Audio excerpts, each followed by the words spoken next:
پھر بات وہیں آگے کھڑی ہو جاتی ہے کہ ایسے دینے کا کیا فائدہ کہ ہماری سمجھ میں نہیں آ رہا کہ پتہ نہیں کیسے دے رہا ہے اللہ تعالیٰ. تو یاد رکھیں اللہ تعالیٰ کے دینے کا انداز تھوڑا مختلف ہے. وہ کیا ہے؟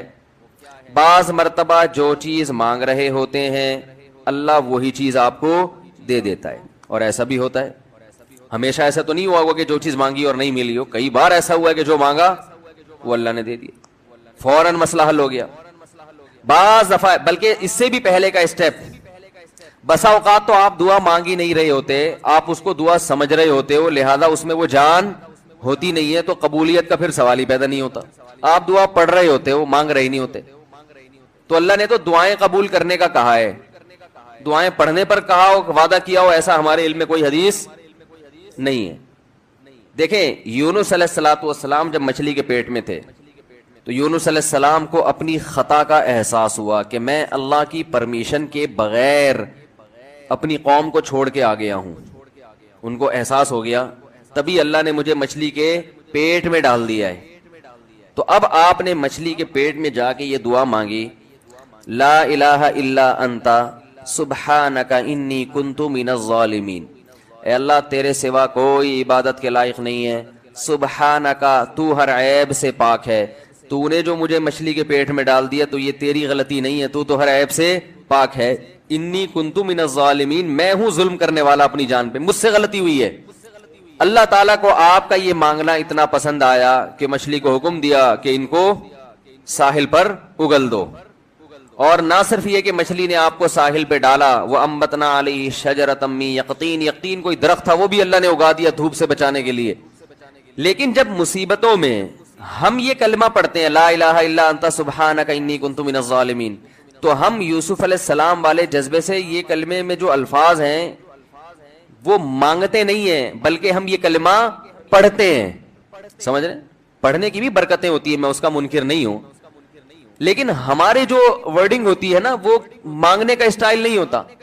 ہم چھوٹے بچے تھے تو مسجد میں آیت کریمہ کا ورد ہوا کرتا تھا کہ بھائی حالات خراب ہیں آج کل, امام صاحب اسپیکر پہ اعلان کر کے بلاتے تھے, آ جاؤ بھائی آیت کریمہ کا ورد ہوگا, لا الہ الا انت سبحانک انی کنت من الظالمین, 5 لاکھ دفعہ پڑھا جائے گا.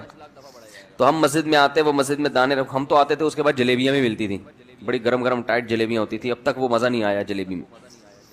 تو وہ جلیبیاں بھی ہوتی تھی, اوپر دانے رکھے ہوئے ہوتے تھے, وہ 5 لاکھ دانے ہوتے تھے, ختم کرنے ہوتے تھے. تو پھر ہم کیا کریں, لا الہ الا انت سبحانک انی کنت من الظالمین, لا الہ الا انت سبحانک. اس میں فراڈ نہیں کرتے تھے, پڑھتے پورا تھا الحمدللہ. بعض لوگ تو کیا کرتے تھے, ایک مٹھی لی لا الہ الا انت سبحانک انی کنت من الظالمین, پھونک مارا اور سائڈ پہ رکھ دیا. وہ یہ ڈرامے بھی ہوتے تھے, لیکن ہم پورا ہی پڑھتے تھے ہم. لیکن اس میں مانگنے کا انداز تو نہیں ہوتا تھا, لا الہ الا انت سبحانک انی. پھر اس میں بچے تھے, شرارت بھی شروع ہو جاتی تھی. پھر دیکھ رہے ہیں کوئی ادھر دیکھ رہا ہے تو ایک دانہ اٹھایا, لا الہ الا انت سبحانک انی کنت من الظالمین, یوں کر کے اس کی ناک پہ مارا ہے. کوئی ادھر دیکھ رہا ہے تو اس کی جیب میں ڈال دیا. تو یہ دعا مانگی جا رہی ہے, یہ تو پڑھی جا رہی ہے, ایک فارمیلٹی ہے کہ 5 لاکھ پورے کرنے ہیں, اس کے بعد جلیبی کھانا ہے اور نکلنا ہے. تو آج بھی ایسا ہی ہو رہا ہے. امام صاحب دعا مانگتے ہیں, لوگ کہتے ہیں یار چلو جب نماز پڑھ لی, 4 رکعتیں پڑھ لی, سلام بھی پھیر لیا, تو اس میں کیا جا رہا ہے, یہ بھی پورا ہی کر لو. ایسا ہی ہوتا ہے نا, یہ بھی پورا ہی کر لو, آمین آمین کہہ لیں گے. امام صاحب ڈرائیور ہیں, ہم پیچھے مقتدی ہیں, تو جہاں اتاریں گے وہیں اتریں گے ہم لوگ, پہلے تو نہیں اتر سکتے. تو یہ ایک لوگوں کے ذہن میں تصور ہے. نبی صلی اللہ علیہ وسلم نے فرمایا اللہ ظاہر قلب کے ساتھ دعا کی طرف توجہ نہیں دیتے. ظاہر قلب کا مطلب آپ کا دل حاضر نہیں ہو, کچھ اور سوچ رہے ہو, اور ادھر سے آپ نے ویسے ہی ایک فارمیلٹی پوری کرنے کے لیے. اللہ کہتے ہیں کہ جب تو مانگنے میں مخلص نہیں ہے تو میں تجھے کیوں دوں. تو مانگنے میں ہی مخلص نہیں ہے. تو بعض دفعہ بلکہ اکثر ایسا ہوتا ہے کہ ہماری دعا میں جان ہی نہیں ہوتی. آدم علیہ السلام کو جب جنت سے نکالا گیا تو پریشان تھے, بے چین تھے, مضطرب سے, میں کیا کروں کہ اللہ مجھ سے خوش ہو جائے. اس بے چینی میں الفاظ نہیں آ رہے سمجھ میں. فَتَلَقَّى آدَمُ مِن رَبِّهِ كَلِمَاتٍ, اللہ فرماتے ہیں اللہ نے آدم کے دل میں کلمات ڈال دیے ان کی بے چینی کو دیکھ کر کے, اس طرح سے مجھے مانگو.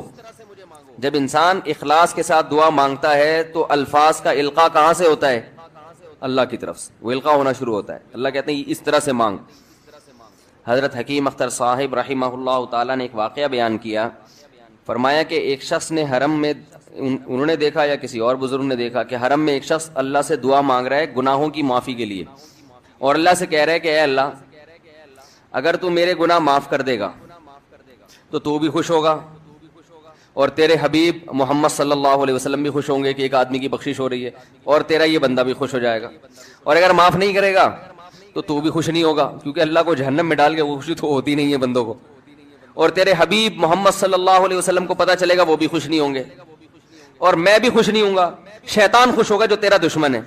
اب خود سوچ لے، تو اپنے دشمنوں کو خوش کرنا چاہتا ہے، یہ اتنے سارے ہیں بھائی، اتنے سارے دوست ہیں تیرے، ان کو ناراض کر کے تو خوش کس کو کر رہا ہے؟ اپنے تو جو تیرا بھی دشمن ہے، میرا بھی دشمن، اور تیرے حبیب محمد صلی اللہ علیہ وسلم کا بھی دشمن ہے. تو دیکھو کیسے الفاظ ہیں اس کے. تو ایسا کہ بظاہر بخشش کے علاوہ کا آپشن چھوڑا ہی نہیں. کیا کیا خیال ہے؟ حجاج ابن یوسف بڑا ظالم تھا، بڑا ظالم. موت کا جب وقت آیا، تھے یہ لوگ ایمان والے، چاہے ظالم تھے، بدعمل تھے، لیکن اللہ پر ایمان بہرحال رکھتے تھے. ان کو پتا تھا کہ میں غلط کر رہا ہوں. جب موت کا وقت آیا تو کہنے لگا کہ اے اللہ لوگ کہتے ہیں کہ تو مجھے نہیں بخشے گا، لوگ کہتے ہیں کہ میرے جیسے گناہگار کو تو نہیں بخش سکتا. بڑے عجیب الفاظ ہیں، اللہ کی رحمت کو جوش دلا رہے کہ تو ایسا کر کے دکھا دے، یعنی کچھ ایسا کر کے دکھا دے کہ جو تیرے بارے میں لوگ گمان کر رہے ہیں وہ گمان کیا ہو جائے. یہ بالکل ایسے ہے جیسے کوئی بہت بڑا سیٹ ہو، آپ اس سے بہت زیادہ بڑا قرضہ مانگنے کے لیے جائیں جو کہ عام طور پر نہیں ملتا، لیکن آپ اس کو جوش دلا رہے ہو کہ لوگ کہتے ہیں کہ تو اتنا بڑا قرضہ نہیں دے سکتا، تو آج تو اپنی سخاوت دکھا دے کہ میں اتنا بڑا قرضہ بھی دے سکتا ہوں.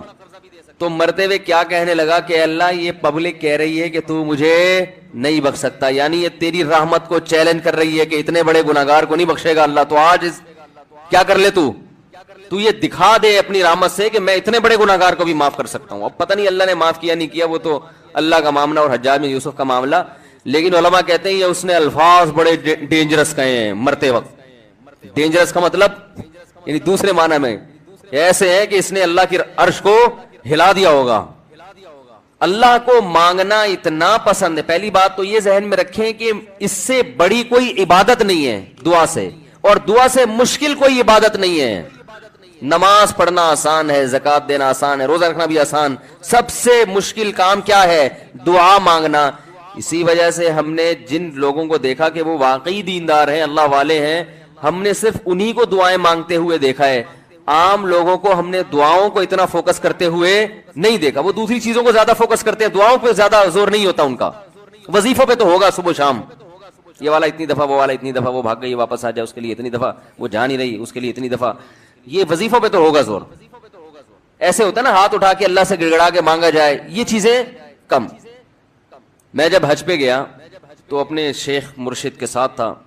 پہلے ہی ہم نے ان کو دیکھا تھا بہت زیادہ دعائیں مانگتے ہیں، وہ بہت زیادہ ان کا دعاؤں میں دل لگتا ہے، بہت دعائیں مانگتے ہیں. تو مجھے کسی نے بتایا کہ یہ جب بیت اللہ کو دیکھتے ہیں تو اتنی لمبی دعا مانگتے ہیں کھڑے کھڑے کہ تم ان کے ساتھ ٹھہر نہیں سکتے. میں نے کہا کیوں نہیں ٹھہر سکتے؟ ہم جوان ہیں، ان کی عمر زیادہ ہو گئی اور ان کو کچھ بیماریاں بھی ہیں. تو میں نے کہا ہو جائے مقابلہ پھر، ٹھیک ہے نا، دیکھتے ہیں کون زیادہ لمبا ٹھہر لیتا ہے. تو جب بیت اللہ پہنچے، ان کی نظر بیت اللہ پہ پڑی، ذرا قریب گئے. یہ جو کہتے ہیں نا بیت اللہ پہ نظر پڑتے ہی وہیں ٹھہر جاؤ، شروع ہو جاؤ، ایسا نہیں ہے. بیت اللہ پہ اگر نظر پڑی ہے آپ کی تو کوئی بات نہیں، اور قریب چلے جائیں. کوئی دوسرا عمل کرنے سے پہلے دعا مانگیں. پہلی نظر کا مطلب یہ ہوتا ہے کہ جب نظر پڑی ہے تو اب طواف شروع کرنے سے پہلے یا کوئی دوسرا عمل کرنے سے پہلے آپ جا کے دعا مانگیں. تو وہ دور سے نہیں بلکہ جتنا قریب جا کے مانگیں اتنا زیادہ اچھا. لوگ کیا کرتے ہیں، یوں منہ نیچے کر کے جا رہے ہوتے ہیں کہ پہلی نظر پڑ گئی تو پھر دعا کا موقع نکل جائے گا، تو یوں وہ ٹکرا بھی جاتے ہیں. کچھ نہیں ہوتا، نظر پڑ جائے تو اور تھوڑا قریب جائیں، قریب جا کے دعا مانگیں. تو ان کو ہم نے دیکھا کہ انہوں نے دعا مانگنا شروع کی. میں بھی کھڑا ہو گیا ساتھ میں، ہم نے کہا چلو ہم بھی مانگتے ہیں. تو وہ اتنی دیر تک حالانکہ کمر میں بھی تکلیف، بیماریاں بھی ہیں، شوگر بھی ہے. تو بالآخر میں نے ہتھیار ڈال، میں نے کہا میں اتنی دیر کھڑا نہیں ہو سکتا. اور میں پھر اب بیٹھتے ہوئے شرم بھی آ رہی تھی کہ وہ بولیں کہ میری عمر زیادہ ہے اور یہ دیکھو ابھی جوان، شادیاں تو کرتا رہتا ہے، تو یہ کیا شادیاں کرے گا جو اب کھڑا نہیں ہو سکتا اتنی دیر. تو وہ اتنی دیر ہو گئی تو میں بیٹھ گیا واقعی. تو کئی ایسے ہمارے اکابر گزرے ہیں، بزرگ گزرے ہیں، 1 گھنٹہ 2 گھنٹہ 3 گھنٹہ مرکز میں، تبلیغی مرکز میں کسی نے بتایا کہ ایک بزرگ کو میں نے دیکھا صبح اشراق کے وقت دعا مانگنا شروع کی ہے اور ظہر کی نماز میں اٹھے، اشراق کے وقت دعا مانگنا شروع کی اور کب اٹھے؟ یہ وہ لوگ تھے جن کا دعاؤں میں دل لگتا تھا۔ اب بتائیں دعا مشکل عبادت ہے یا نہیں ہے؟ حضرت عمر رضی اللہ تعالی عنہ کا قول ہے، فرماتے ہیں کہ مجھے اس بات کی پرواہ نہیں ہوتی کہ میری دعا قبول ہو رہی ہے کہ نہیں ہو رہی، مجھے اس کی فکر رہتی ہے کہ دعا مانگنے کی توفیق مل رہی ہے کہ نہیں مل رہی، کیونکہ اللہ جب ناراض ہوتا ہے نا کسی سے، مانگنے کی توفیق چھین لیتا ہے اللہ تعالیٰ، اور مانگنے کی توفیق دی ہوئی، اس کا مطلب اگر ناراض ہے بھی تو اتنا زیادہ نہیں ہے، تھوڑا بہت ہے، وہ تلافی چاہتا ہے کہ آپ کر لو۔ مانگنے کی توفیق ملنا اس کی علامت ہے کہ اللہ اگر ناراض بھی ہے تو بہت زیادہ نہیں روٹھا ہوا، بلکہ اس نے سوری کا آپشن دیا ہوا ہے کہ چلو مانگ کے اپنا منا لو، مجھے کسی بھی طریقے سے راضی کر لو۔ دعا کا اس قدر فائدہ ہوتا ہے انسان کو، اس قدر فائدہ ہوتا ہے، آپ مانگنا شروع کریں زندگی چینج ہونا شروع ہو جائے گی، آپ کی زندگی میں تبدیلی آنا شروع ہو جائے گی۔ جتنا تعلق اللہ کے ساتھ دعا کے ذریعے بنتا ہے اتنا تعلق کسی اور چیز سے نہیں بنتا۔ دیکھو کسی سے دوستی کرنا چاہتے ہو، دوستی کا سب سے بہتر طریقہ کیا ہے؟ اس سے گپ شپ شروع کر دو، یہی طریقہ ہے نا بھائی۔ آپ کا دوست کون ہے؟ وہ جس سے آپ کی گپ شپ زیادہ ہوتی ہو، اسی سے دوستی ہوگی نا۔ اب آپ بتا رہے یہ میرا جگری دوست ہے، بہت پرانا دوست ہے، میں پوچھوں گا آپ سے بھائی یہ دوستی کیسے ہوئی؟ یہ دوستی بھائی ایسے ہوئی کہ میں جس کالج میں پڑھتا تھا وہیں یہ بھی یہی پڑھتا تھا، تو کیا کرتے تھے آپس میں کوئی بات چیت ہوتی تھی؟ بات چیت تو نہیں ہوئی کبھی زندگی میں، تو پھر دوستی کیسے ہو گئی؟ پڑھتے تو بہت سارے لوگ ہیں۔ دوستی کے لیے سب سے پہلی چیز کیا ہے؟ بات چیت۔ دعا میں انسان بات چیت شروع کر دیتا ہے کس کے ساتھ؟ اللہ کے ساتھ، تو اللہ اور بندے کا کنیکشن مضبوط ہونا شروع ہو جاتا ہے۔ اس لیے اہل اللہ کو تو اس کی پرواہ نہیں ہوتی کہ میری دعا قبول ہو بھی رہی ہے کہ نہیں ہو رہی ہے، وہ کہتے ہیں ہمیں مانگنے کی توفیق مل رہی ہے، معذرت کے ساتھ تھوڑی میں ابیوز لینگویج استعمال کرتا ہوں کہ بھاڑ میں جائے قبول ہونا، ٹھیک ہے نا، ہمیں تو اس بادشاہ کے دربار میں ہاتھ پھیلانے کی توفیق مل رہی ہے، بس ہمارے لیے اتنا کافی ہے، تعلق بحال ہے ہمارا اس سے۔ تو میں یہ عرض کر رہا تھا کہ کبھی ہماری جو دعائیں قبول نہیں ہوتی بسا اوقات اس کی وجہ یہ ہوتی ہے کہ ہمارا وہ عمل دعا ہوتا ہی نہیں ہے۔ جب دعا ہی نہیں ہوتا تو پھر اس میں قبولیت کہاں سے آ گئی؟ وہ تو ہم پڑھ رہے ہوتے ہیں الفاظ رٹا لگا کے ایک چیز کو، یعنی ایک پڑھنے کے انداز میں ہوتی ہے، وہ اس میں جذبات ہی نہیں ہوتے۔ جذبات کن لوگوں کے ہوتے ہیں؟ امام بخاری رحمہ اللہ تعالی کی سوانے پڑھیں آپ، بچپن میں نابینا ہو گئے، والدہ تو آپ کو بڑا علم سکھانا چاہتی تھی، پریشان کہ اللہ یہ تو میرا بچہ ہی نابینا ہو گیا، تو رات کو مصلے پہ گڑ گڑا کے دعا مانگنا شروع کی، اے اللہ میرے بچے کی بینائی واپس لوٹا دے، اے اللہ اس کی بینائی واپس لوٹا دے۔ اتنا مانگا ہے کہ روتے روتے دعا مانگتے مانگتے آنکھ لگ گئی، خواب آیا، 2 فرشتے آپس میں بات کر رہے ہیں کہ اللہ نے اس عورت کی دعا قبول کر لی ہے اور اس کے بچے کو بینائی لوٹا دی ہے۔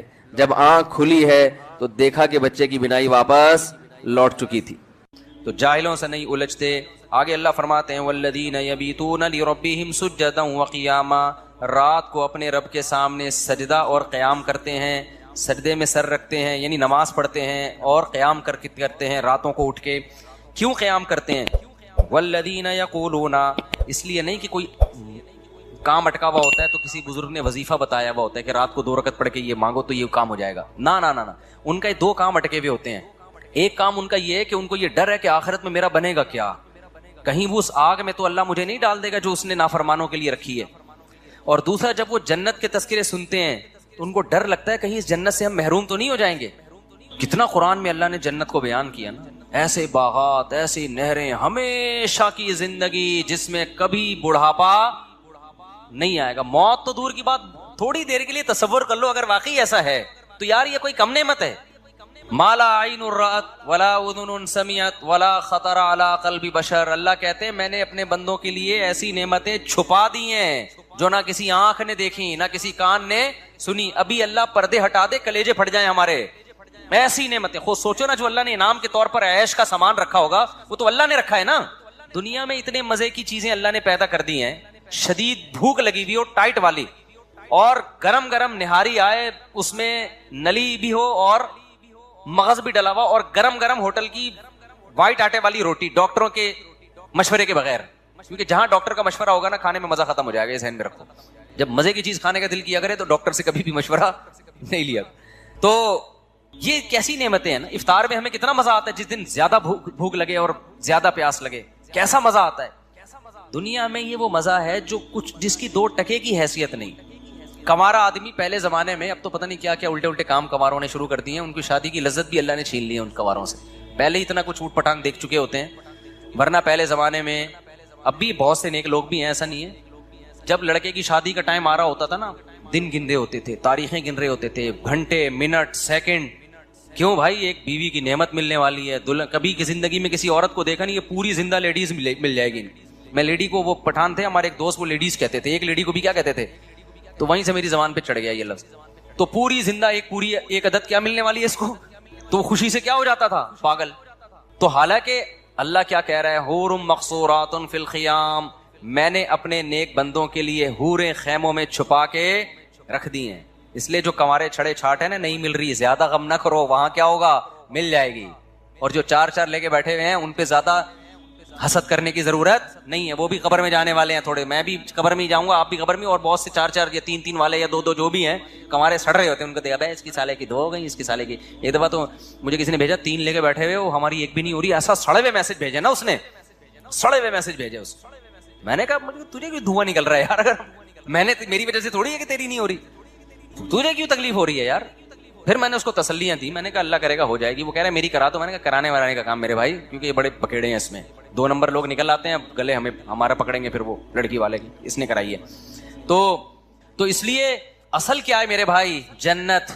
مقصورات فی الخیام, اللہ کہہ رہے ہیں میں نے انا انشأناہن انشاء, میں نے اسی جنت کی مٹی سے ان حوروں کو بنایا ہے. اللہ نے بنایا ہے کس کے لیے, اسپیشل جنتیوں کے لیے جو یہاں قربانیاں دیں گے. فجعلناہن ابکارا, ہمیشہ کے لیے کنواری بنایا اللہ نے ان کو. اور عربا اترابا, ہم عمر میں. کیوں دنیا میں ہم عمر لوگ اس لیے لڑکی تلاش نہیں کرتے کہ ایجڈ ہوتی ہے, تو اس میں لوگوں کا خیال ہے کہ خوبصورتی میں کمی آ گئی ہوگی.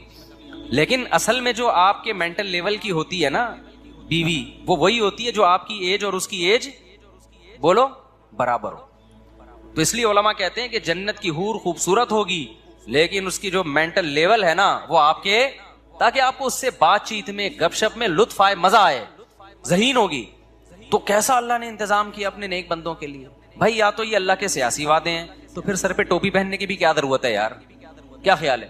پھر یہ کپڑوں کے تکلف کی بھی ضرورت نہیں ہے. امریکہ میں ایسے علاقے ہیں جہاں لوگ کپڑے ہی نہیں پہنتے, کہتے ہیں خام خامے بلا وجہ ناڑا باندھو, بیلٹ باندھو, کیا ضرورت ہے یار, ایسے انجوائے کرو, بالکل ہی آزاد ہو جاؤ. کیا خیال ہے. وہ شراب پیتے ہیں, وہ زنا کرتے ہیں, وہ سود کھاتے ہیں. دنیا میں ایسے لوگ بھی گزرے جنہوں نے 100 انسانوں کو قتل کیا. کیوں کر دیا, بولا بھائی جب کوئی حساب و کتاب ہی نہیں ہے تو 100 کیا 200 کو مار دو. بھائی جس کی لاٹھی اس کی بھینس. ان کو جب سمجھایا ظلم ہے تو کہنا کیا ہے ظلم ہے, تو ہم کریں گے ظلم. ایسے لوگ ابھی بھی ہیں, شیطانی قوتوں کو پروموٹ کر رہے ہیں, وہ ماؤں کے باپوں کے قتل کرواتے ہیں پیسوں کی خاطر. ایسے لوگ بھی ہیں, چند ٹکوں کی خاطر ماں کو قتل کر دیا. تو کیا خیال ہے اللہ چھوڑ دے گا ان کو؟ نہیں بھائی, اللہ یا تو, اور جو اللہ کے لیے قربانیاں دے رہے ہیں, بوڑھے ماں باپ کو گھر میں رکھا ہوا ہے کہ نہیں جی انہوں نے مجھے پالا, میں اپنی جان قربان کر دوں گا, مال قربان کر دوں گا, ان پہ آنچ نہیں آنے دوں گا. تو کیا خیال ہے, ایک ماں باپ کا قاتل اور ایک ان کے قدموں میں جنت تلاش کرنے والا, دونوں کا سیم انجام ہوگا. اللہ مار کے مٹی کر کے ختم کر دے گا؟ نا نا نا نا نا نا, اللہ ایسا ظالم نہیں ہے. اللہ کہے گا, اللہ کہتا ہے جو اچھا کرے گا تو بہت اچھا کروں گا میں اس کے ساتھ, کیونکہ تو نے اچھا کیا اپنے حساب سے, میں اچھا کروں گا اپنے حساب سے. تو نے برا کیا اپنے حساب سے, میں تیرے ساتھ برا کروں گا. کس کے حساب سے؟ اپنے حساب سے. برا کا مطلب برائی کا بدلہ دوں گا جو میں, وہ اپنے حساب سے دوں گا. پھر میں, تو نے میری نافرمانی کی ہے. دنیا میں جب آپ ایک قتل کرتے ہیں, دنیا میں سزا کیا ملتی ہے؟ پھانسی پہ لٹکا دیں گے آپ کو. اللہ کہتے ہیں دنیا کی سزا ہے, بغیر توبہ کے آ گیا تو اس قتل کی سزا میں تجھے جہنم کی آگ دوں گا, کیونکہ تو نے ایک انسانی جان کو قتل کر کے صرف انسان کا نقصان نہیں پہنچایا, میرے حکم کی دھجیاں اڑائی ہیں تو نے. تو ایک سزا الگ سے ہوگی کہ خدا کا حکم کیوں توڑا ہے. جہنم میں جو جائے گا قتل کی وجہ سے نہیں, بلکہ خدا کے حکم کو توڑنے کی وجہ سے, کہ گاڈ کے حکم کو جس نے تجھے کھلایا پلایا, اللہ کے حکم کو توڑا ہے تو نے. تو میرے بھائی جب اللہ کی سزا بہت سخت ہے تو یہ کیسے ہو سکتا ہے جو اتنی سخت سزائیں دے رہا ہو نیک لوگوں کو بدلہ تھوڑا سا دے رہا ہو؟ یہ تو عجیب سی بات ہو گئی نا. بے مجھے ایک بات بتاؤ, ایک آدمی بڑا مشہور ہے جی علاقے میں, نیا ایس ایچ او آیا اور نیا ڈی ایس پی صاحب کوئی آ گئے اور بڑے ظالم قسم کے, انہوں نے کیا کیا کہ جی, یا کوئی گورنمنٹ آ گئی فرض کرو, بڑی خطرناک قسم کی گورنمنٹ آئی ہے, ایک آدمی مسجد سے چپل چوری کر کے بھاگا, گورنمنٹ نے کیا کیا, پھانسی کے پھندے پہ لٹکا دیا اس کو. لوگ کہیں گے سر آپ تو بڑے ظالم ہو. کہیں نہیں بھائی, ہم نے ملک سے جو ہے نا جرم کو ختم کرنا ہے, ایک چپل بھی کوئی چرائے گا ٹھا گردن اڑا دیں گے. ایک آدمی نے کیا کیا, ملک کے لیے قربانی دی, جنگ میں لڑا, بڑا زبردست, جان بس بچ گئی, اس کو انعام میں 5 روپے دے دیے وزیر اعظم نے یا صدر مملکت نے. کہیں گے حضرت اس نے اتنی بڑی, اس نے ایٹم بم بنایا, اس نے یہ کیا, اس نے وہ کیا, جس نے چپل چرائی تھی اس کو تو پھانسی پہ لٹکا دیا, اور جس نے اتنی بڑی بڑی قربانیاں دی اس کو کیا پکڑائے جا رہے ہیں, 5 روپے. کہے گا بھائی میں جرم کو روکنا چاہتا ہوں. تو ہم کہیں گے حضرت یہ آپ کی طبیعت میں نا بیلنس نہیں. اگر آپ چپل چوری کرنے والے کو پھانسی کے پھندے پہ لٹکاتے تو ہمیں تو وہ بھی برا لگا تھا, لیکن ہم نے سوچا کہ شاید جرم کے خلاف نا آپ کے دل میں نفرت بہت ہے. تو جس کے دل میں جرم کے خلاف نفرت بہت ہوتی ہے نا, اس کے دل میں اچھائی کی محبت بھی اسی حساب سے بولو بہت ہوتی ہے. ایک باپ چھوٹی سی غلطی پر اپنے بچے کو پکڑ کے کوڑ دیتا ہے اور کہتا ہے میں اس کی تربیت کرنا چاہ رہا ہوں, تو اگر تھوڑی سی اچھائی پر نوازتا بھی بہت ہے, پھر ہم کہیں گے واقعی آپ کیا ہیں, واقعی بھائی آپ چاہ رہے ہیں کہ آپ کے بچے کی اچھی تربیت ہو. جب وہ اچھے کام کر رہے ہیں تو اس کو اپریشیٹ ذرا بھی نہیں کر رہے, برے کاموں پہ طبیعت سے دھنائیاں لگ رہی ہیں, اس کا مطلب تو جلاد ہے بھائی, تو اپنی ٹھڑک نکال رہا ہے, تجھے برائی سے نفرت نہیں ہے. تو جب اللہ نافرمانوں کو سزا ایسی سخت دے گا, جہنم کی آگ میں ڈالے گا, تو وہ تو غفور الرحیم ہے بھائی, وہ تو جواد کریم ہے.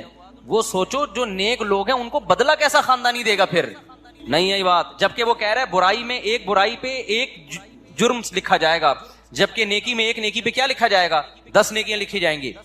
تو اس لیے جنت کا ہم تصور کرتے کرتے جہاں تک پہنچتے ہیں نا, جنت اس سے بھی اوپر کی چیز ہے. اس لیے ٹینشن نہ لیا کرو, صحیح ہے نا, کہ بے روزگاری ہے, بیگم نہیں ملی, صحیح آڑی ترچی مل گئی, ملی نہیں اس کو, اتنی مل گئی, ہمیں ایک بھی نہیں ملی. جس کو ملی ہیں وہ بھی اللہ کا شکر ادا کرے. کیا خیال ہے, اس کو بھی اگر کبھی خدا نہ خواستہ اللہ نہ کرے کبھی کسی قسم کی, وہ تو ہونی نہیں چاہیے, لیکن کبھی ہو گئی تو وہ کیا کرے, وہ بھی اللہ کا شکر ادا کرے. دنیا میں ٹینشن فری تو کوئی بھی نہیں ہوتا بھائی, تو اس کو یہ ٹینشن ہوگی. چھوڑو زیادہ آگے نہیں جاتے ہیں. تو لیکن مسئلہ کیا ہے, اصل کیا ہے میرے بھائی, آخرت ہے. تو یہ 2 ٹکے کی حیثیت ہے اس دنیا کی, کچھ بھی نہیں ہے. اور تھوڑے دنوں میں بڈھے ویسے ہی ہو جانا ہے, تھوڑے دنوں میں کیا ہو جانا ہے, بڈھے ہو جانا ہے. پھر گھٹنے میں درد ہوگا, پھر کمر میں درد ہوگا, پھر یہاں درد ہوگا, پھر دانت, پہلے بال گریں گے, پہلے تو کوشش کرے گا بال سفید کیوں ہو رہے ہیں, تھوڑے دنوں میں ہوگا یار چلو ہو رہے ہیں, ہوں تو نا بال تو ہوں, بال ہی مارکیٹ سے کیا ہو رہے ہیں, شارٹ ہو رہے ہیں. پھر وہ لگوا لے گا بال, تو ڈاکٹر کہے گا کہاں کے بال لگاؤں, کہیں بھی نہیں ہے, کسی اور کے تھوڑی لگیں گے, چلو یہاں کے لے کے یہاں لگا دی, اب تو یہاں بھی نہیں رہے, یہاں کیا لگے گا, اگر یہاں کے یہاں لگا, وہ ڈونر یہ بال ہوتے ہیں نا, یہاں کے لے کے یہاں ڈاکٹر لگا دیتے ہیں, تو یہاں ہونا تو ایک وقت آتا ہے یہاں بھی کیا ہو جاتے ہیں. اب کہاں کے بال لیں بھائی, تو کیا باتیں کر رہا ہے, وسیم سے لے لیں بال, کیا بھینس کے بال لگا دیں. پھر بالوں کا مسئلہ ختم ہوگا, کڈنی کا مسئلہ کھڑا ہو جائے گا. ابے بال گئے تیل لینے, یار ڈائلسس پہ آیا ہوا ہوں یار, مولوی صاحب دعا کرو میرے سر پہ بال نکلیں یا نہ نکلیں, میرے گردے خدا کا 4 شادیاں گئیں تیل لینے, سمجھ میں آ رہی ہے بات, 3 شادیاں 4 شادیاں کہاں گئیں, تیل لینے. میرے گردے کا بڑا مسئلہ چل رہا ہے آج کل. جب گردے ٹھیک ہوں گے یا نہیں ہوں گے وہ تو اللہ ہی جانتا ہے, اتنے میں پتہ چلے گا یہ فیٹی لیور ہے, آپ کے جگر میں چربی بہت چڑھ گئی. چربی چڑھ گئی ہے تو کیا کھائیں ڈاکٹر صاحب, ڈاکٹر کہیں گے آپ تربوز کھایا کریں, خالی کیا کھایا کریں, تربوز کھایا کریں. یہ جو بھی ڈاکٹر کھلائیں وہ تو ڈاکٹر کو پتا ہے. سارے مزے چھوڑ گئے, پھر فیٹی لیور, پھر فلانا, پھر گھٹنوں کا مسئلہ. یار کتنا لڑو گے موت سے, آپ نے بڑا زبردست لائف اسٹائل, جم, گھڑ سواری, سوئمنگ, سب کچھ کر کے دیکھ لیا, تو کب تک چھپو گے پیڑوں کی آڑ میں, کبھی تو ملو گے لنڈا بازار میں. موت کا فرشتہ کہے گا کتنا بھاگے گا, کتنا بھاگے گا, آئے گا کہاں, میرے پاس ہی آئے گا, میں ریسیو کرنے تھوڑے دنوں میں تجھے آ رہا ہوں. 80 سال نکال لے گا, 50. انگریزوں سے اچھی تھوڑی صحت ہو سکتی ہے, وہ بھی 90 تک وہ بھی نہیں پہنچتے, 80 میں ہے کتنے دن ایسے ٹھک ٹھک ٹھک کر کے ٹائم گزرتا ہے. اور اس میں آخری 20-30 سال تو ویسے ہی بڑھاپے کھانسنے کے بھی ہیں اس میں, وہ کوئی کسی کام کے نہیں ہے, وہ بس ثواب حاصل, وہ بھی جب مسجد میں دل لگتا ہو, ورنہ مسجد میں دل نہیں لگے گا تو وہ بھی PUBG کھیل کے گزارے گا بڑھاپے میں, وہ بھی برباد. تو اس لیے میرے بھائی اصل کیا ہے, اللہ کہہ رہا ہے اصل کیا ہے، وَإِنَّ الدَّارَ الْآخِرَةَ لَهِيَ الْحَيَوَانُ، اصل آخرت کی زندگی ہے جو اصل زندگی ہے، اس میں ایسی جوانی ہے جس میں کبھی بڑھاپا نہیں آئے گا، اس میں ایسی صحت ملے گی کبھی بیماری نہیں ہوگی، إِنَّكَ لَا تَجُوعَ فِيهَا۔ بسم اللہ الرحمن الرحیم نحمدہ ونصلی علی رسول۔ آج میں انشاءاللہ سورہ رحمان شروع گا 27ویں پارے 11۔ حسب معمول اس رکوع کا مختصر ترجمہ ہو کے ساتھ پھر الرحمن، الرحمن مطلب واضح، علم القرآن، الرحمن یہ مبتدا ہے، علم القرآن، علم القرآن اس نے قرآن سے، خلق الانسان انسان کو پیدا کیا، علمہ البیان اور انسان کو سکھایا بیان، بولنا، اپنی بات کو ایکسپلین۔ بانا یبینو بینونتن کا معنی ہوتا ہے جدا ہونا، طلاق بائن کا لفظ یعنی وہ طلاق جس بیوی کا رشتہ ختم ہو جائے۔ ایک طلاق رجعی ہوتی ہے، ایک بائن رجعی کا مطلب مرد کو رجوع کا حق ہے، بائن کا مطلب بینونت ہو گئے، بین واضح کو بھی کہ میں حق اور باطل بالکل جدا جدا ہوتے ہیں۔ تو مبین بیان کرنے والا، تو بیان اسی سے ظاہر کرنا، ایکسپلین کر رہی اور غلط یعنی واضح کر سکو۔ الشمس والقمر بحسبان، سورج اور چاند بحسبان حساب کے ساتھ ہے، حسبان حساب کو اندازے کے ساتھ، ایسے ہی تکا نہیں ہے کہ بے تکے جو منہ اٹھائے جہاں مرضی جا، سورج اور چاند اس طرح سفر کر رہے ہو، ایسا نہیں ہے، ایک حساب کے ایک کیلکولیشن ہے جو چاند کی، اس کیلکولیشن کے حساب سے وہ سفر کر۔ والنجم والشجر یسجدان، نجم کہتے ہیں بیلوں کو، بیل نہیں ہوتی جو بغیر تنے کے پودے ہوتے، اور شجر کہتے ہیں جو تنے والے ہوتے ہیں، تو بیلیں اور جو تنے والے پودے یا درخت ہیں، یسجدان یہ دونوں سجدہ کر۔ سجدے کا مطلب کیا ہے میں بتاتا ہوں انشاءاللہ۔ والسماء رفعها، اور آسمان، رفعها اس اللہ نے آسمان کو بلند کر دیا، ووضع المیزان اور رکھ دیا اس نے ترازو، کوئی بھی ناپنے کا پیمانہ ہو اس کو میزان کہا جائے گا، یہ اس میں آلہ ہے۔ وزن یوزنو پڑھا جاتا ہے، وزن یزنو وزنن، ضرب یضرب ضربن کی وزن کرنا، تو میزان یہ تولنے کو بھی کہتے ہیں اور تولنے کے آلے کو بھی کہتے ہیں۔ آلے کا مطلب کیا ہے؟ مفعال کے وزن پر میں نے بتایا تھا نا جب گرامر شروع کے لیکچرز میں، تو اصل میں تھا میوزان، وزن سے، مفعال کا وزن، تولنے کا آلہ، یعنی کوئی بھی چیز جو پیمانہ ہو صحیح اور غلط کو میں فرق کرنے کا، چیزوں کا کتنا اس کے اندر ویٹ ہے، اس کو میزان کہا جاتا ہے۔ اللہ تطغوا فی المیزان، اللہ اصل میں تھا ان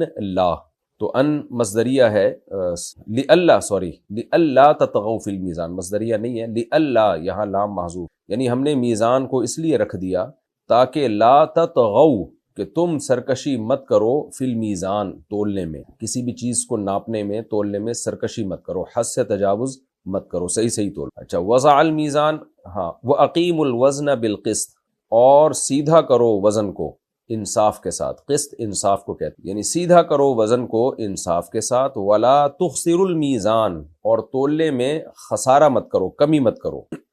اخسار خسارے سے نکلا ہے نا، اردو میں بھی یہ لفظ استعمال ہوتا ہے۔ والارض وضعها اور زمین کو رکھ دیا اس نے، للانام مخلوق کے لیے، انام مخلوق کو کہتے ہیں، فیہا فاکہۃ اس میں پھل ہیں، والنخل اور کھجوریں ہیں، یعنی کھجور کے درخت کو نخل کہا جاتا ہے، ذات الاکمام چھلکوں والے، کم غلاف کو کہتے ہیں، یعنی غلاف یعنی کم اصل میں آستین کو کہتے ہیں، اور اکمام اس کی جمع آتی ہے، تو اکمام سے یہاں مراد ہے پھلوں کے جو غلاف ہوتے ہیں، غلاف ان کو کہا جاتا ہے، تو کھجور کے اوپر تو چھلکا ہی ہوتا ہے، شاید اسی پر اس کا اطلاق کیا۔ والحب ذو العصف اور دانے یعنی غلہ، دانے سے مراد گندم، جو، اس طرح کے جو بھی اناج ہم کھاتے ہیں زندہ رہنے، اس کو حب کہا جاتا ہے۔ قرآن میں آتا ہے نا فالق الحب والنوا، نوا گھٹلی کو کہتے ہیں کہ اللہ تعالیٰ دانے اور گھٹلی کو پھاڑنے والا ہے، تو حب کا مطلب دانے، ہر دانے کو نہیں کہا جاتا حب، وہ جو کھانے والے دانے جس کو ہم ترکاریاں کہتے ہیں، غلہ کہتے ہیں۔ والحب ذو العصف اور اس نے غلہ پیدا کیا، ذو العصف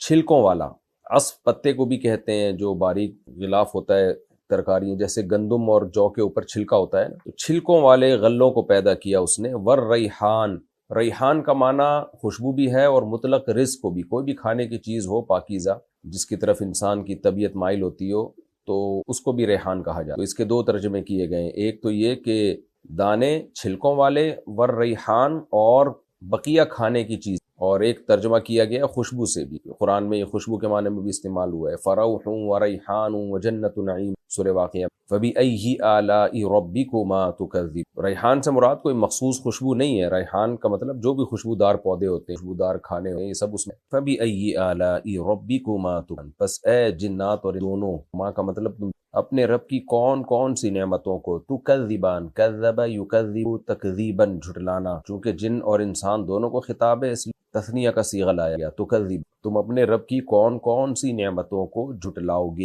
خلق الانسان، پیدا کیا اس نے انسان کو، من صلصال، صلصال کہتے ہیں کھنکھناتی ہوئی، اور الفخار جو پکی ہوئی مٹی ہوتی ہے نا، اس کو آگ میں پکایا ہوا، تو وہ چونکہ آگ میں پکائی ہوئی نہیں تھی اس لیے کل فخار کہا، یعنی کاف تشبیہ، یعنی آگ میں پکائی ہوئی مٹی کی طرح صلصال تھی۔ تو کھنکھناتی کا مطلب کیا کہ بجنے والی، یعنی اگر اس کو دوسری مٹی پہ مارا جائے تو آواز آتی تھی۔ جو پکی ہوئی مٹی ہوتی ہے نا، آگ پہ پکی ہوئی جیسے اینٹ، وہ تو بہت زور سے آواز مارتی ہے، تو یہ آگ پہ پکی ہوئی نہیں تھی لیکن آگ پہ پکی ہوئی کی طرح مٹی، اور صلصال اگر اس کو مارا جائے تو اس میں سے ایک آواز آتی تھی، جیسے کہ جب مٹی سخت ہو جاتی ہے تو اس کو آپ ماریں تو وہ آواز آتی ہے۔ خلق الانسان من صلصال کالفخار، اس نے پیدا کیا انسان کو کھنکھناتی مٹی سے جو فخار کی طرح تھی۔ فخار کا اردو میں کیا ترجمہ ہوگا، یہ پکی ہوئی مٹی سے ہم کر سکتے ہیں۔ وخلق الجان من مارج من نار، اور پیدا کیا اس نے جنات کو، جان جنات کی جنس ہے یہ جنات کو،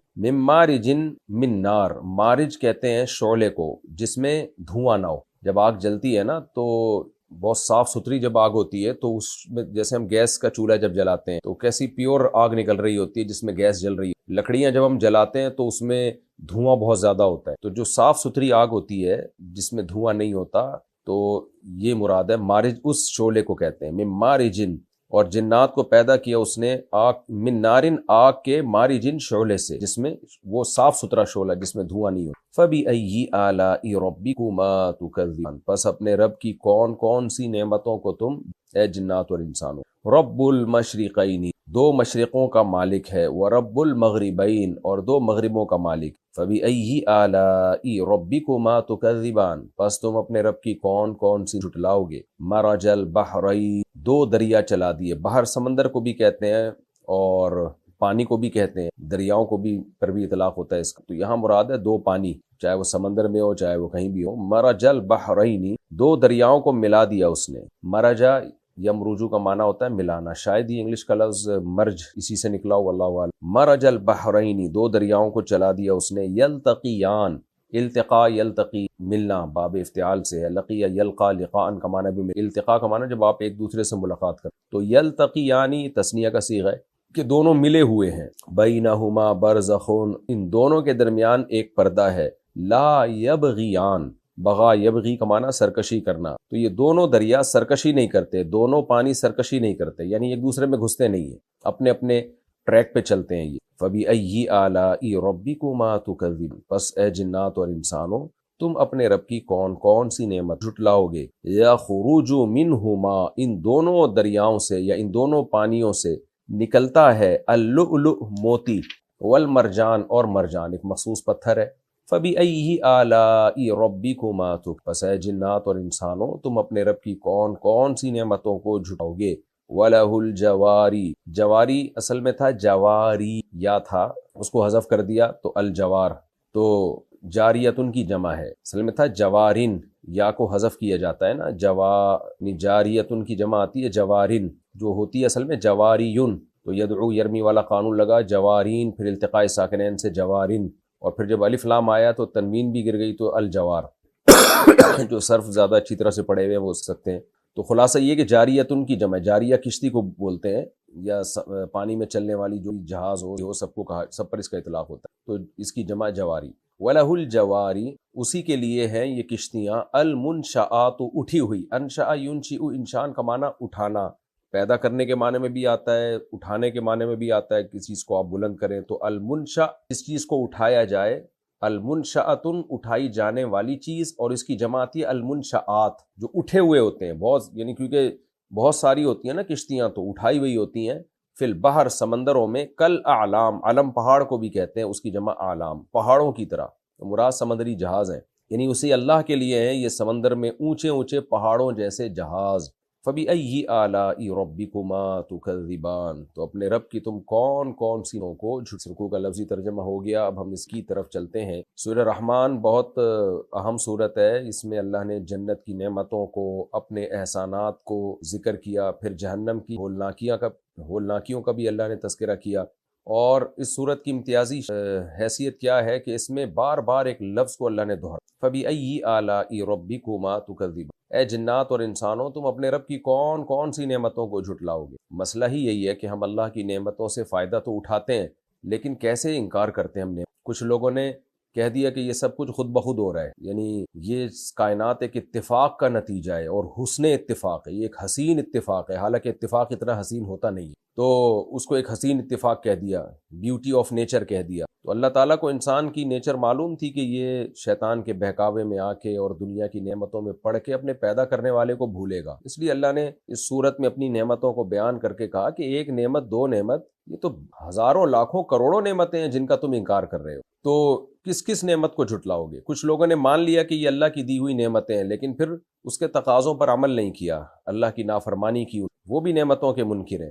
تو مسئلہ ہی یہی ہے کہ ہم نے اس کائنات کے بننے کے پروسیس کو اور اس میں جو انسان کو کروڑہا نعمتیں ملی ہوئی ہیں، ان تمام نعمتوں کو حسن اتفاق کہہ دیا۔ آج میں ویڈیوز دیکھتا ہوں نا، جو سائنسی ویڈیوز، تو ہر سائنٹسٹ ایک ہی بات کر رہا ہوتا ہے، کروڑوں سال میں ایوالو ہو کے ایسا ہوا ہے، یہ خربوزہ کروڑوں سال میں ایوالو ہو کے ایسا بن گیا۔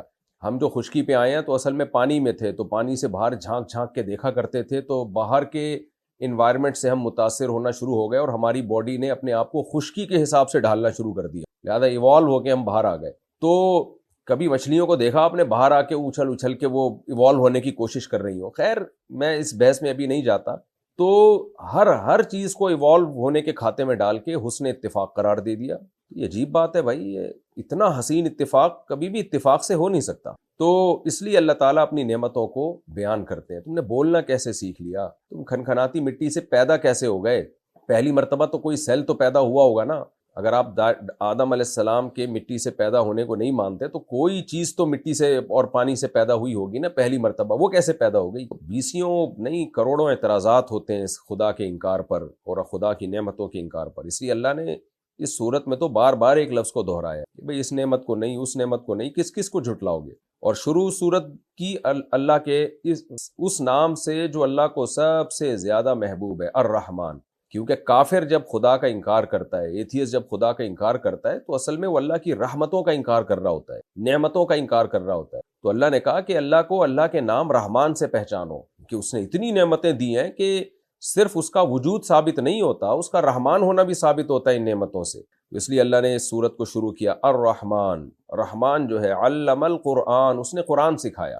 سب سے پہلی نعمت اللہ نے قرآن ذکر کی، یعنی تخلیق انسان سے بھی پہلے، حالانکہ انسان تو پہلے پیدا ہوا ہے اور پھر اللہ نے انسان کو قرآن سکھایا، لیکن اللہ نے خلق الانسان کا تذکرہ بعد میں کیا، علم القرآن کا پہلے کیا، اس لیے کہ اگر اللہ انسان کو قرآن نہ سکھاتے تو شاید آج میں بھی ایتھیس کی طرح ملحد ہوتا اور یہی باتیں کر رہا ہوتا کہ ہم سب خود بخود بنے۔ تو اس لیے اللہ کا انسانوں پر جو احسان ہے نا، وہ وحی کی تعلیمات ہیں کہ وحی کے ذریعے اس نے پیغمبروں کے ذریعے بھیج کے انسان کو ہدایت دی ہے۔ اگر وحی نہ ہوتی تو انسانوں سے بڑا درندہ اس کائنات میں کوئی نہیں ہوتا، اس سے بڑا حیوان اس کائنات میں کوئی نہیں ہوتا۔ تو اس لیے اللہ تعالیٰ نے انسان پر جو روحانی انعام ہے نا، اس کا پہلے تذکرہ کیا اور تخلیق کا، انسان کو پیدا کرنے کا بعد میں تذکرہ کیا کہ پیدا کرنا یہ اصل انعام نہیں ہے، پیدا کرنے کے بعد تمہیں ہدایت دینا، گائیڈنس تمہارے لیے مہیا کرنا وحی کے ذریعے، کیونکہ وحی کے نور کے بغیر انسانی عقل گمراہی ہے۔ اسی عقل نے ہومو سیکسولیٹی کو دنیا میں پروموٹ کیا، اسی عقل نے زنا کو لیگل کیا، اسی عقل نے شراب کو لیگل کیا، اسی عقل نے والدین کے اولڈ ہاؤس میں جمع کرانے کو لیگل کیا۔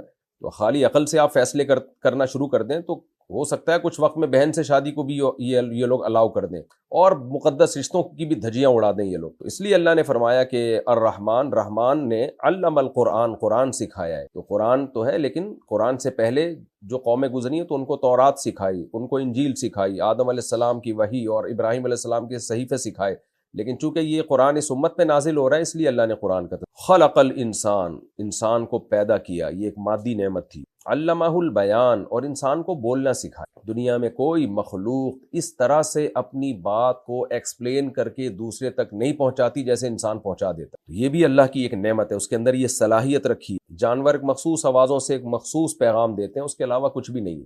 تو اللہ نے انسان کو قرآن سکھایا بھی اور بولنا بھی سکھایا اس کو، جس سے وہ اپنی بات دوسروں تک پہنچا دیتا۔ الشمس والقمر بحسبان، انسان جب اپنے اندر جھانکتا ہے اسے اللہ کی نشانیاں نظر آتی ہیں، کیسے اسپیڈ کے ساتھ اپنی زبان کو گھما گھما کے وہ اپنی باتوں کو پرو رہا ہوتا ہے الفاظ کی لڑی میں، اور کیسے دوسرے کے کان تک پہنچا رہا ہوتا ہے، کیسے وہ شخص، سامنے والا شخص اس کی بات کو کیچ کر کے اس کی بات کا مطلب سمجھ رہا ہوتا ہے۔ تو یہ بھی اللہ کی قدرت کی دلیل، اور اس کائنات میں بھی ہمیں ایک خوبصورت ترین مینجمنٹ نظر آتی ہے۔ وہ مینجمنٹ میں چونکہ سورج اور چاند ہمیشہ نظر آتے ہیں، اللہ تعالیٰ نے کہکشائیں اور جو آگے جو آج سائنس بہت کچھ دریافت کر رہی ہے ان کی باریکیوں کو اللہ نے بیان نہیں کیا اس موقع پہ، وہ چیز بیان کی ہے جو ایک گنوار اور جاہل اور پینڈو جو بیچارہ بالکل دیہاتی ہو اس کی سمجھ میں بھی آسانی سے آ جائے۔ جاہل سے میری مراد یہ ہے کہ جو جدید سائنسی علوم سے غافل ہے۔ تو ہر شخص کی، کیونکہ قرآن ہر ایک کے لیے ہے، جو سائنسی باریکیوں کو نہیں جانتے ان کے لیے بھی قرآن نازل ہوا ہے۔ اس لیے اللہ نے ایک علامت کے طور پر دو یعنی اجسام کا ذکر کیا، الشمس والقمر بحسبان، فرمایا سورج اور چاند ایک حساب سے۔ کیسے ہو سکتا ہے اتنی خوبصورت مینجمنٹ کہ سورج اور چاند کی ایک مخصوص دائرے میں چلتے چلے جا رہے ہیں، اربوں خربوں سال سے اپنے ٹریک سے دائیں بائیں ذرا بھی نہیں ہٹتے؟ تو یہ خود بخود نہیں ہو سکتا۔ وہی بات ہے کہ اتنا خوبصورت اتفاق سے نہیں ہو سکتا۔ والنجم والشجر یسجدان، فرمایا جو بیلیں ہیں بغیر تنے کے درخت اور تنے والے، یہ سب اس کو سجدہ کر رہے ہیں۔ سجدہ کرنے کا مطلب کیا ہے؟ یا تو حقیقت میں سجدہ کر رہے ہیں جن کے سجدے کا ہمیں علم نہیں ہے، یا اس سے مراد ہے اطاعت۔ جس فطرت اور نیچر کے راستے پر اللہ نے ان کو ڈال دیا وہ اس راستے پہ چل رہے ہیں۔ بیل کو آپ دیکھیں نا، بیل کا کام ہوتا ہے اوپر جانا، کیسے وہ تھوڑی سی رسی تلاش کر رہی ہوتی ہے، اور جہاں کوئی رسی اس کو ملی یا تنا ملا تو ایسے لپٹ لپٹ کے اوپر جاتی ہے، جیسے یہ جو K2 اور ماؤنٹ ایوریسٹ کی پہاڑیوں پہ چڑھنے والے نہیں اوپر جا رہے ہوتے، تو اس طرح سے یہ اوپر جانا شروع کر دیتی ہے۔ تو یسجدان یعنی وہ دونوں اپنے کاموں میں لگے ہوئے ہیں۔ درخت بھی ایک خاص ٹائم تک بڑھے گا، پھر پھول نکلیں گے، پھر پھل پیدا ہوں گے، تو ایک خاص ٹریک پہ اللہ نے ان سب کو چلا دیا، اور وہ گردن جھکا کے چلے جا رہے ہیں۔ وَالسَّمَاءَ رَفَعَهَا وَوَضَعَ الْمِيزَانَ، اور آسمان کو اس نے بلند کیا، وَوَضَعَ الْمِيزَانَ، اور ترازو رکھ دیا اس نے۔ وضع کہتے ہیں کوئی بھی چیز رکھنا یا کسی بھی چیز کو ایجاد کرنا، جیسے ہم کہتے ہیں نا یہ واضع لغت نے یہ لفظ وضع کیا، یعنی اہل لغت نے یہ لفظ ایجاد کیا ہے، تو ایجاد کے معنی میں بھی ہے، بہت سارے معنی میں۔ اس نے ترازو رکھ دیا یعنی پیدا کیا ترازو۔ ترازو سے یہاں مراد کوئی بھی جو حق اور باطل کو ناپنے کا پیمانہ ہو، صحیح اور غلط کو ناپنے کا پیمانہ ہو، ہر طرح کے پیمانے کو، معیار کو میزان کہا جاتا ہے۔ تو کوئی بھی چیز جس کے ذریعے انصاف ہو سکے، کوئی تو کرائٹیریا ہوتا ہے نا جس کے ذریعے ہم یہ کہتے ہیں کہ یہ ظلم ہے، یہ عدل ہے، یہ غلط ہے، یہ صحیح ہے۔ تو وزن کرنے کا آلہ، کس چیز میں کتنا وزن ہے، کون سی چیز کتنی ویلیویبل ہے، یہ ان تمام معنی میں یہ لفظ استعمال ہوتا ہے۔ تو اللہ نے میزان رکھ دیا۔ اللہ تطغوا فی المیزان، کیوں رکھا؟ لام محذوف ہے یہاں پہ، لی اللہ، تاکہ اس لیے کہ لا تطغوا فی المیزان، تم چیزوں کو تولنے میں سرکشی مت کرو، طغیان مت کرو۔ کیا مطلب؟ حد سے زیادہ یا حد سے کم۔ اس میں یہ عام ترازو بھی داخل ہے کہ آپ لوگوں سے چیزیں یعنی پیسے لیتے ہوئے ڈنڈی مارتے ہیں اس میں، یا پیسے لیتے ہوئے پورے پیسے وصول کرتے ہیں، جب ان کو کوئی چیز تول کے دیتے ہیں تو اس میں ڈنڈی مارتے ہیں آپ۔ حالانکہ اللہ نے ترازو اس لیے بنایا ہے کہ جب دینے والے کو اس کا یعنی لینے والے کو اس کا حق دیا جائے تو وہ حق بھی پورا تول کے دیا جائے۔ یہ ترازو اسی لیے تو تھا۔ آپ نے ترازو میں باٹ چینج کر دی ہے، اس میں گڑبڑ کر دیا آپ نے۔ یہی مضمون قرآن میں دوسرے مقام پر ہے نا، وَيْلٌ لِّلْمُطَفِّفِينَ الَّذِينَ إِذَا اكْتَالُوا عَلَى النَّاسِ يَسْتَوْفُونَ، تباہی ہے ان لوگوں کے لیے جو ناپ تول میں کمی کرتے ہیں، جب اپنا حق لینے کی باری آتی ہے پورا حق لیتے ہیں، جب دینے کی باری آتی ہے ڈنڈی مارتے ہیں۔ تو کہیں بھی ایگریمنٹ جب آپ کا ہوتا ہے، آپ سامنے والا شخص اپنے حصے کا کام پورا کر دیتا ہے لیکن آپ اس کو پورا حق نہیں دیتے۔ سرکاری اداروں میں آپ دیکھ لیں، وہاں بھی اللہ تطغوا فی المیزان کے حکم کی دھجیاں اڑائی جاتی ہیں۔ آپ دیر سے پہنچ رہے ہیں لیکن تنخواہ پوری کر لے رہے ہیں، گورنمنٹ نے آپ کے ذمہ جو کام لگایا اس میں آپ ڈنڈی مار رہے ہیں، تنخواہیں آپ پوری لے رہے ہیں۔ آپ اسکول ٹیچر ہیں، بچوں کو پڑھانے میں آپ خیانت کر رہے ہیں لیکن آپ تنخواہ پوری لے رہے ہیں۔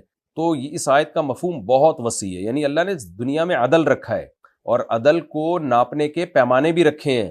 وہ پیمانے زمانوں کے حساب سے چینج ہو سکتے ہیں. عقل بھی ایک پیمانہ ہے جو آپ کو بتاتی ہے صحیح کیا ہے غلط کیا ہے، لیکن آپ کی عقل آپ کے حق میں تو بڑا زبردست فیصلہ کر رہی ہے، کام کر رہی ہے. جب دوسروں کے بارے میں وہ عقل غلط فیصلہ کر رہی ہوتی ہے تو یہ بھی لا تطغوا فی المیزان میں داخل ہے. آپ دیکھیں نا یہ عالمی طاقتیں جب غزہ کے مظلوم بچے قتل ہو رہے ہیں، شہید ہو رہے ہیں، معذور ہو رہے ہیں، تو وہاں ان کی عقل خاموش ہو جاتی ہے، اندھی ہو جاتی ہے. اور جب انہی میں سے کسی ایک پہ ذرا سا ظلم ہو تو کیسے ساری دنیا مل کے چیختی ہے. تو یہ بھی لا تطغوا فی المیزان میں داخل ہے. اللہ نے جو عقل کا ترازو رکھا ہے وہ اس لیے نہیں کہ دوسرے کے ظلم کو کسی اور طرح سے تولا جائے اور اپنے پر ہونے والے ظلم کو بہت زیادہ وزن دے دیا جائے، تو یہ بھی غلط ہے. تو یہ بہت وسیع آیت ہے قرآن کی. فرمایا اللہ تطغوا فی المیزان، ہم نے میزان اس لیے رکھا کہ تم میزان میں یعنی تولنے میں، چیزوں کو تولنے میں سرکشی مت کرو.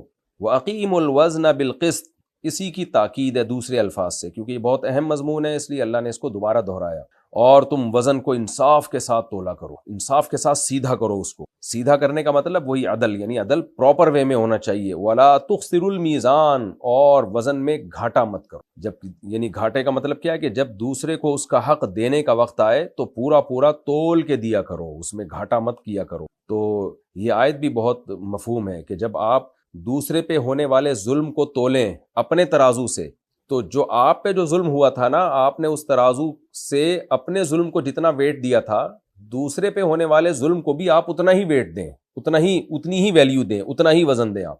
تو لا تخسروا المیزان، وزن میں کمی مت کیا کرو. والارض وضعها للانام، اور زمین کو اس نے وضع کیا. وضع کا معنی رکھنا بھی ہے، نصب کرنا بھی ہے، ایجاد کرنا بھی ہے.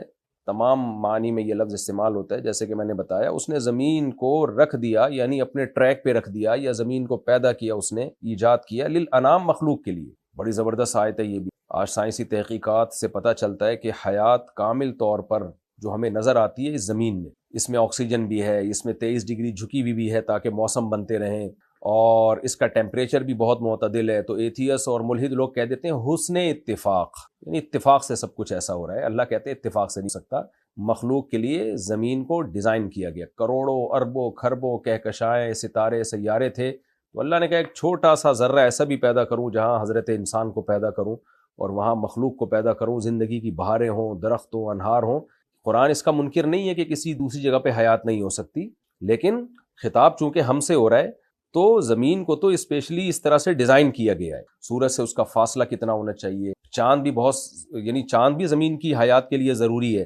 آپ ڈاکومنٹریز میں دیکھ سکتے ہیں اگر چاند نہ ہوتا تو بھی زمین کا نظام بہت حد تک تباہ و برباد ہو جاتا. تو اللہ نے فرمایا کہ والارض وضعها للانام، مخلوق کے لیے اس اللہ نے اس کو اس طرح سے بنایا ہے. وہی جملہ میں بار بار دہراتا ہوں. یہ جو ایتھیس لوگ کہہ دیتے ہیں حسن اتفاق ہے، تو بھائی اتفاق سے اتنا زبردست حسن نہیں ہوتا. کہتے ہیں کوئی باہر سے سیارہ آ کے ٹکرایا تھا تو زمین جھک گئی تھی. ہو سکتا ہے ٹکرایا ہو، خود بخود نہیں ہوا. اللہ نے اس زمین پہ حیات کو پیدا کرنا تھا تو زندگی کے لحاظ سے زمین کو سوٹیبل بنانا تھا، تو اس کے لیے 23 ڈگری جھکانا تھا. اس لیے کوئی سیارہ لا کے اللہ نے ٹکرایا اس سے کہ بھائی اس کو جھکا دو 23 ڈگری. اگر سیارہ ٹکرایا، مجھے نہیں پتا، سائنسدان لوگ بولتے. فیہا فاکہۃ، فرمایا کیسا زمین کو انسان کے لیے سوٹیبل بنایا کہ صرف ٹیمپریچر کو مینٹین نہیں کیا، صرف پانی پیدا نہیں کیا، بلکہ اور صرف کھانے پینے کی نہیں، یعنی کھانے پینے کی مختلف انواع پیدا کر دیں. فیہا فاکہۃ، اس میں پھل ہیں. فاکہہ کہتے ہیں ما یتفکہ بہ، جو انسان لذت کے لیے کھاتا ہے عام طور پر، جیسے انار ہے، انگور ہے، سیب ہے. اور والنخل ذات الاکمام، اور کھجور کے درخت بھی ہیں چھلکوں والے، یعنی جن کے اوپر چھلکے ہوتے ہیں. والحب ذو العصف، اور دانے وہ چھلکوں والے، ہر دانے کے جیسے گندم کے اوپر بھی ایک چھلکا ہوتا ہے نا. ذو العصف پتوں والے کو بھی کہتے ہیں، یعنی جس کے پتے ہوں. تو پھر مراد ہوگا کہ وہ جو دانوں کے جو پودے ہوتے ہیں ان میں پتے بھی ہوتے ہیں، یا پھر دانوں کے اوپر جو چھلکا ہے وہ بھی مراد ہو سکتا ہے. بھوسا جسے کہتے ہیں ہم، عصف بھوسے کو کہتے ہیں، بھوسے کو بھی کہتے ہیں. تو کیونکہ یہ بھوسا بھی ہمارے لیے مفید ہے. آج تو سائنسدانوں نے یہ بات، ڈاکٹروں نے یہ بات ثابت کی ہے کہ فائبر کے ساتھ ان دانوں کو کھانا چاہیے، ورنہ یہ ہمارے جانوروں کے کام میں استعمال ہوتے ہیں. والحب ذو العصف والریحان، اور خوشبودار ترکاریاں، خوشبودار غذائیں. ریحان کا مطلب رزق بھی ہے، کوئی بھی کھانے کی چیز، اور خوشبو کے معنی میں بھی یہ لفظ استعمال. فَبِأَيِّ آلَاءِ رَبِّكُمَا تُكَذِّبَانِ، اے جنات اور انسانوں، تم اپنے رب کی کون کون سی نعمت کا انکار کرو گے؟ ہر چیز کے بارے میں کہہ دو گے کہ یہ خود بخود بنی ہے، یا مشرک بن کے کسی اور کے کھاتے میں ڈال دو گے.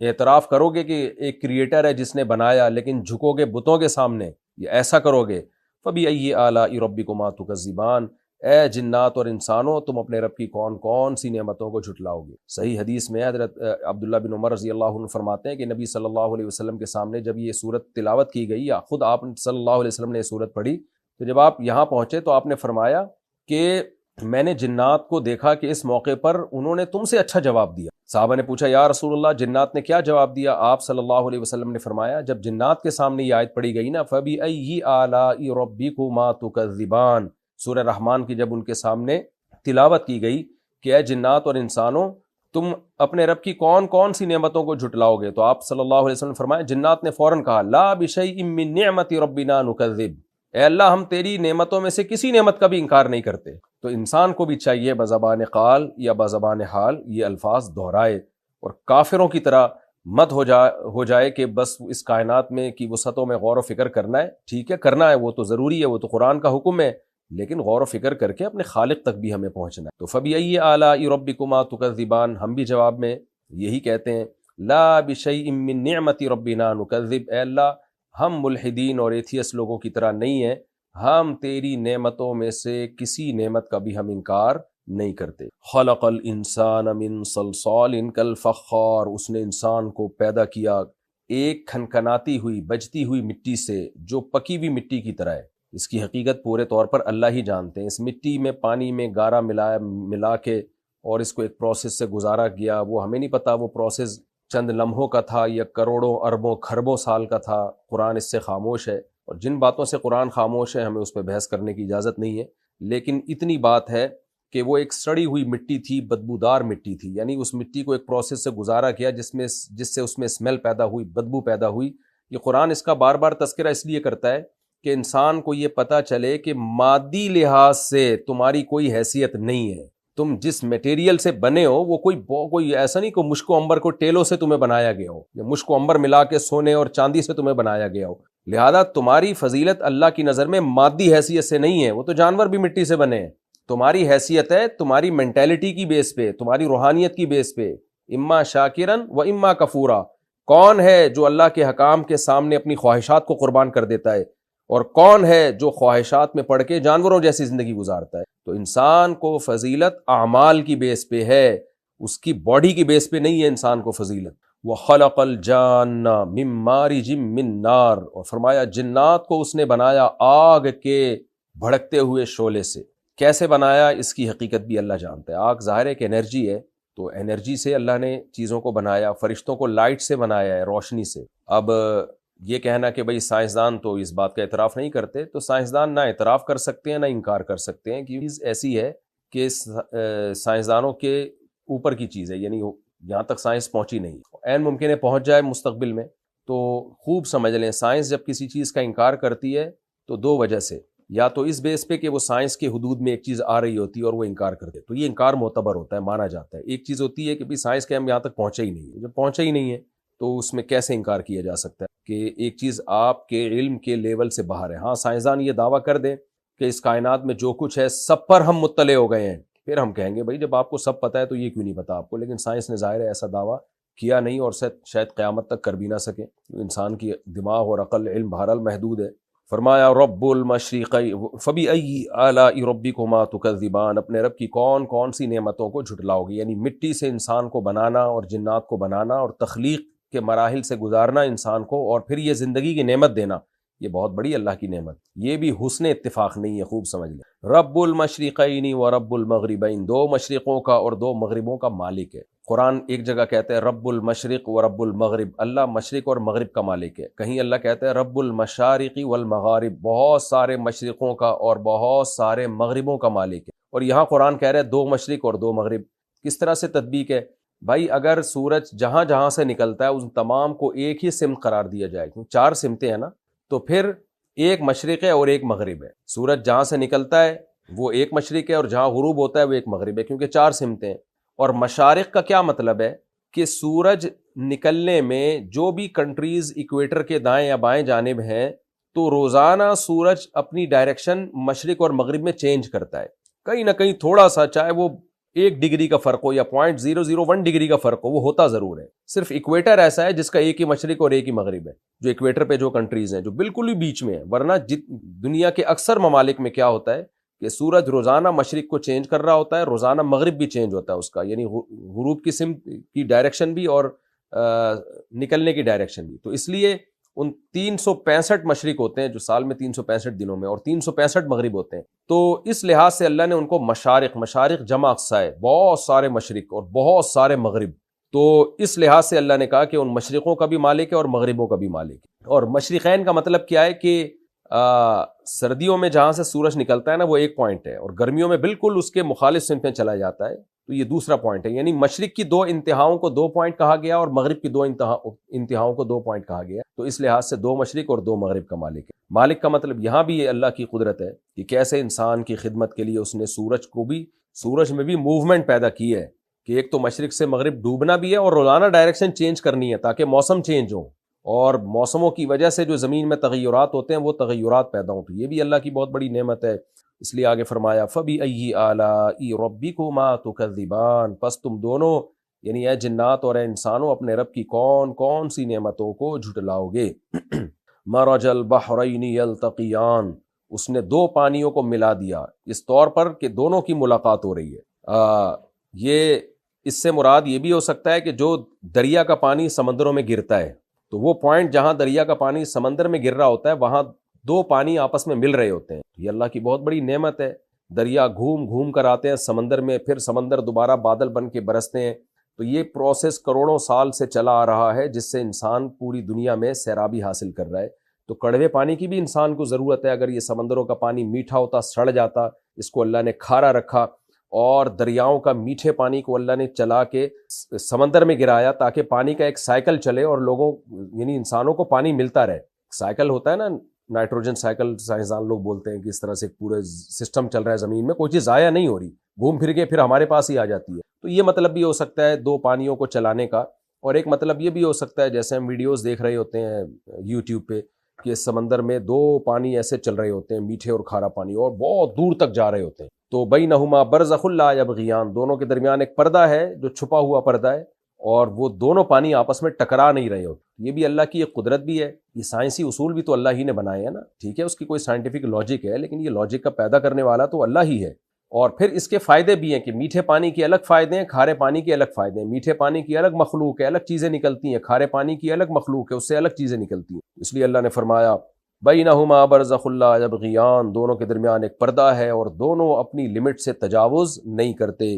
فَبِأَيِّ آلَاءِ رَبِّكُمَا تُكَذِّبَانِ، اپنے رب کی کون کون سی نعمتوں کو جھٹلاؤ گے. يَخْرُجُ مِنْهُمَا اللُّؤْلُؤُ وَالْمَرْجَانُ، دونوں پانیوں سے موتی اور مرجان نکل جو ہم زینت کے طور پہ استعمال کرتے ہیں. مرجان پتھر ہوتا ہے ایک بہت خوبصورت. تو یا تو دونوں کے مجموعے سے کچھ میٹھے سے نکلتے ہیں، کچھ کھارے سے، یا ہو سکتا ہے کہ ایک قسم کھارے پانی سے نکلتی ہو، دوسری قسم میٹھے پانی سے نکلتی ہو. دونوں اس کے مفہوم میں داخل ہیں اس آیت کے. تو یہ زینت کی جتنی بھی چیزیں ہیں، انسان کی زندگی کو اللہ نے انٹرٹین کیا ہے زینت کی چیزوں سے. اگر دنیا میں زینت نہ ہوتی، انسان بس ایک وہی جنگلوں میں جیسے جنگلی لوگ بیچارے گھوم رہے ہوتے ہیں نا درختوں کے پتے باندھ کے، ایسے ہی گھوم رہا ہوتا. تو اللہ کہتے ہیں کہ کیا کیا خوبصورت پتھر اور موتی ہیں جو ان سمندروں کی تہوں سے تم نکال کے زینت کے طور پہ استعمال کرتے ہو. فَبِأَيِّ آلَاءِ رَبِّكُمَا تُكَذِّبَانِ، اور صرف زینت نہیں، اس میں بزنس ہے، کروڑوں اربوں کا بزنس ہوتا ہے اس کا، اور لاکھوں لوگوں کی روٹی روزی اس سے وابستہ ہے جو ان پتھروں کا اور ہیرے جواہرات کا کاروبار کرتے ہیں. فَبِأَيِّ آلَاءِ رَبِّكُمَا تُكَذِّبَانِ، پس تم اپنے رب کی کون کون سی نعمتوں کو جھٹلاؤ گے. وَلَهُ الْجَوَارِ الْمُنشَآتُ فِي الْبَحْرِ كَالْأَعْلَامِ، اللہ نے سمندر کا تذکرہ کیا تو سمندر کا ایک کام ٹریولنگ کو آسان کرنا اور بزنس کروانا بھی ہے. سمندر کی تہ پہ بڑے بڑے جہازوں کو جو پہاڑ جیسے ہوتے ہیں رکھ کے ہم منوں ٹنوں سامان جو ہے ایک جگہ سے دوسری جگہ آرام سے موو کر لیتے ہیں، اس کو ٹرانسفر کر لیتے ہیں. ہوائی جہاز کے ذریعے یہ کام بہت مشکل ہے، ایندھن بہت استعمال ہوگا. ٹرین کے ذریعے یا بسوں کے ذریعے بہت مشکل ہے، بہت زیادہ ایندھن استعمال ہوگا. لیکن پانی کیا کرتا ہے، وہ کم وسائل میں آپ کی تجارت کو آسان بنا دیتے. آپ بحری جہازوں کو دیکھیں کتنا سامان لے کے آ رہے ہوتے ہیں، لے کے جا رہے ہوتے ہیں. یہ اگر ہوائی جہازوں میں شروع کر دیں یا ٹرینوں میں یا بسوں میں تو بہت مشکل ہو جائے گی. اس لیے اللہ نے فرمایا وَلَهُ الْجَوَارِ الْمُنشَآتُ، اسی کے لیے ہیں یہ اونچے اونچے جہاز فی البحری، سمندروں میں، کل اعلام، پہاڑ جیسے، کیونکہ سمندر کی اس نے یہ صفت بنائی ہے جو ارشمیدس کا لا ہے نا، کہ وہ ایک خاص لا فزکس کا اللہ کا بنایا ہوا لا ہے جو پانی پہ اپلائی ہوتا ہے، کہ اتنے بڑے بڑے اجرام جسم کی چیزیں پانی میں ڈوبتی نہیں ہیں، وہ ان کو اپنی پشت پہ اٹھاتا ہے. تو اللہ کہتے ہیں یہ اسی کے ہیں. کیا مطلب؟ یہ لوہا بھی اسی نے بنایا، انسان کو یہ عقل بھی اسی نے دی کہ لوہے کو کس طرح سمندری جہاز میں تبدیل کرنا ہے، اور پھر پانی کے اندر یہ فزکس کا جو اصول ہے کہ اتنے بڑے پہاڑ کو پانی اپنے اندر